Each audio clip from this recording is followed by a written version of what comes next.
sa sobrang pagmamahal ko sa BF ko na LDR. Hindi ko napansin na pera lang pala ang minahal niya sa akin.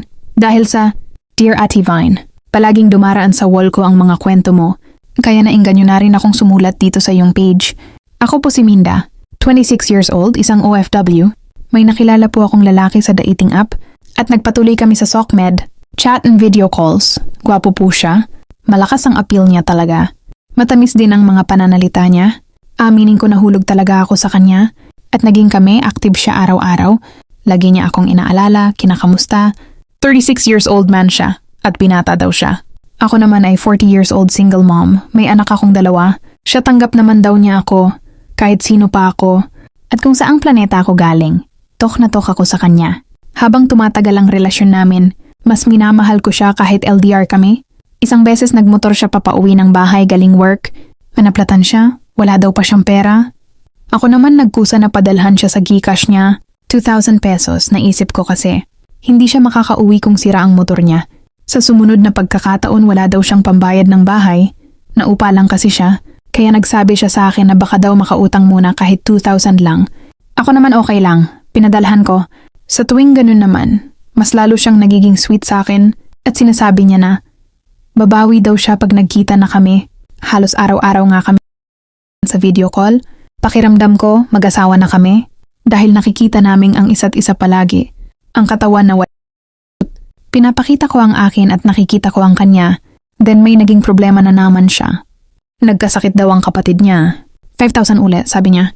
Nagpasa siya ng picture na nasa ospital ang kapatid niya at kita ko sa mukha niya ang stress. At umiyak pa siya, sabi pa niya, puro kamalasan na raw ang nangyayari sa buhay niya.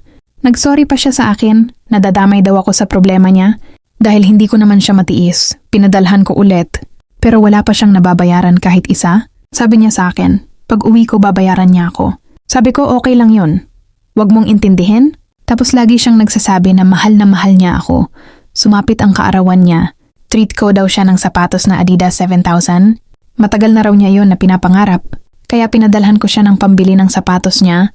Kaarawan naman niya. Iyon na ang pinakaregalo ko sa kanya. Ako rin pala ang naglolod sa kanya. Isang araw nagchat ako.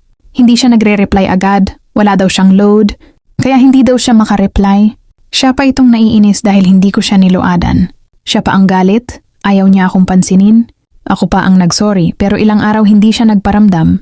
Nakapag-isip-isip ako. Hindi ko na napansin na bigay na pala ako ng bigay buwan-buwan. Then nang kami ay magkaayos, 1 week pa lang kaming okay. At pinaramdam niya ulit na mahal niya ako. Eto na naman, nagsabi siya sa akin ng 20k. Need lang daw niya, importante lang daw. Dito na ako umalma. Sabi ko, single mama ko. Kung bibigyan kita ng 20k, wala na akong ibibigay sa mga anak ko. Sabi niya unahin ko daw siya. Dahil need lang daw niya pero humindi ako. Sabi pa niya na ako lang daw ang meron siya. At ako lang daw ang mamahalin niya. Kaya kung ano man ang maibigay ko, ay para sa aming dalawa naman yon. Pero sinabi ko na napakalaki na nang naibibigay ko kung sa halagang 50k ay meron na. Pero sabi niya, iba daw yon sa hinihingi niya. Pero humindi pa rin ako. Dahil hindi ko na kayang magbigay ng 20k. Sabi niya okay kung wala at pasensya na.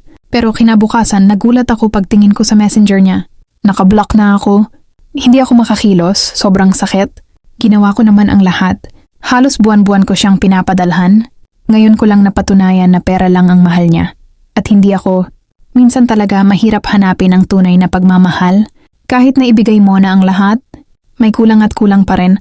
Magsisi man ako dahil bigay lang ako ng bigay. Wala na rin akong magagawa. Isang malaking aral na ito sa akin.